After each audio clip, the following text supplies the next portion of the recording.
एक बार माता देवलोक में सभा जुड़ी और जब देवलोक में सभा जुड़ी तो सभी देवता आपस में लड़ने लगे। क्यों लड़ने लगे? इसलिए लड़ने लगे कि विष्णु भगवान कहने लगे सबसे बड़े देवता हम ही, सबसे पहले पूजा मेरी होनी चाहिए।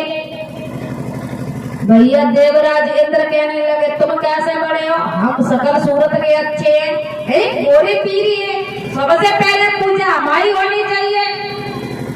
यानी कि शाम के 4 बज गए लेकिन मामला सिमटा गया, मामला किसी ने निपटा नहीं पाया। शाम के 4 बज गए और जब शाम के 4 बज गए लला तो एक बात और बताएं, भोले बाबा कहने लगे अब जाको फैसला हमारे अलावा कोई नहीं कर पाए।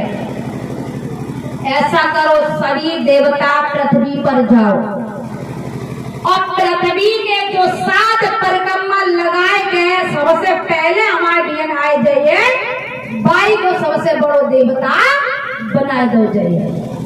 पृथ्वी के 7 परिक्रमा लगा करके जो सबसे पहले हमारे पास आ जाएगा उसी की सबसे पहले पूजा होगी।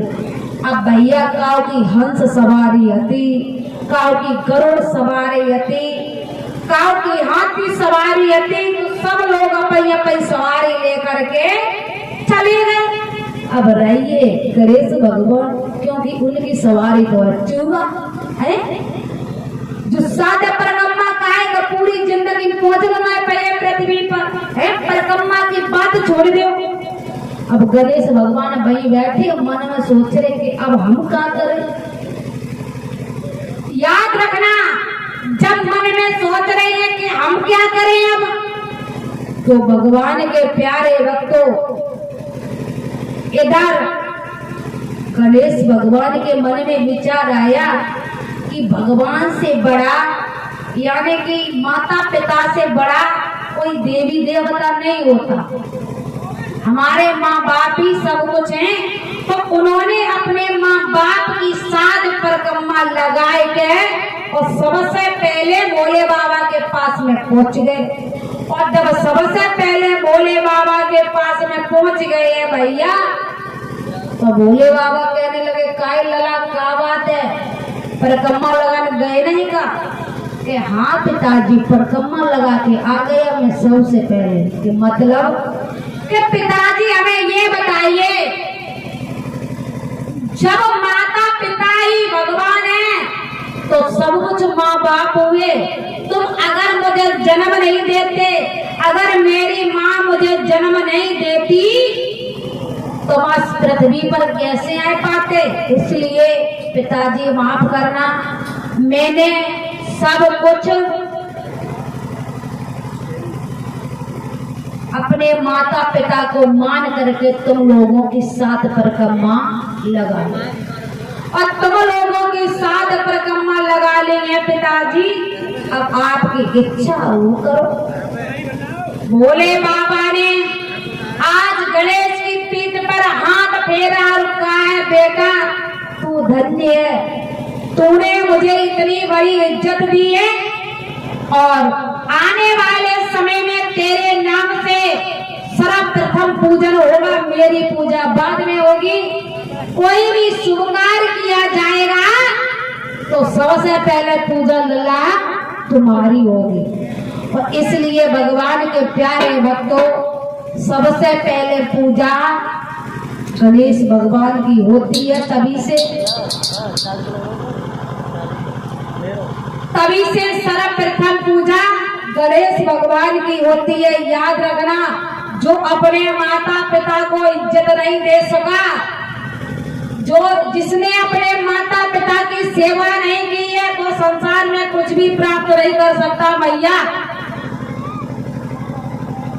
हमने अपने कानों से भी सुनी है ये बात। कुछ लड़कियां कहती हैं कि हमारी अम्मा मरे चमरे कक्का है। याद रखना, माता पिता ने कितने खुशी से और कितने उत्साह से उस बेटी को पाला और मन में सोचा कि हम अपनी बेटी की इतने सुंदर घर में शादी करेंगे जो देखने वालों का चेहरा उतर जाए। देखो बाप अपने मन में सोचता अपनी बिटिया की इतने सुंदर घर में शादी करेंगे, लेकिन धन्य है वो बिटिया, बाप ने जान ना पाई और अपने आप स्वयंवर को चुन लिया। कितनी शर्म और लज्जा की बात है? याद रखना, अपने पिता से अच्छा घर तुम कभी नहीं ढूंढ सकती। माता पिता बच्चों के बारे में हमेशा हित का सोचते, अनहित का नहीं। अनहित का नहीं सोचते, हित का सोचते हैं।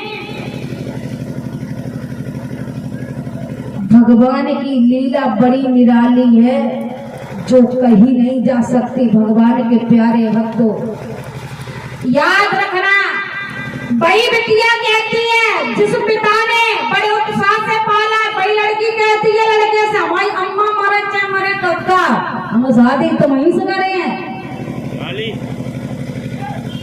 क्या नाम है? कन्हैया। और इसी बीच में ये हमारा नन्ना मुन्ना भतीजा कन्हैया बेटा ये 51 रुपए दे रहा है।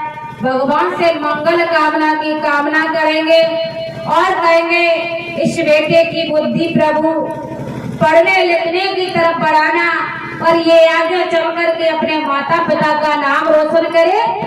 यही हमारी आकांक्षा और अभिलाषा है। और लड़कों के लिए भी सूचना है कि जो लड़की कहती है कि अम्मा मरे चाहे हमारे कक्का, हम शादी तो वहीं से करें, तो लगाने को होशियार हो जाइए। क्यों? कि जो लड़की अपने माँ बाप की नहीं भाई, तो तुम कौन खेत की मूली हो? सही बात हमारा है। जो बिटिया अपने माँ बाप की नहीं भाई, तुम कौन खेत की मूली हो? याद रखना। और एक बात बताइए, क्या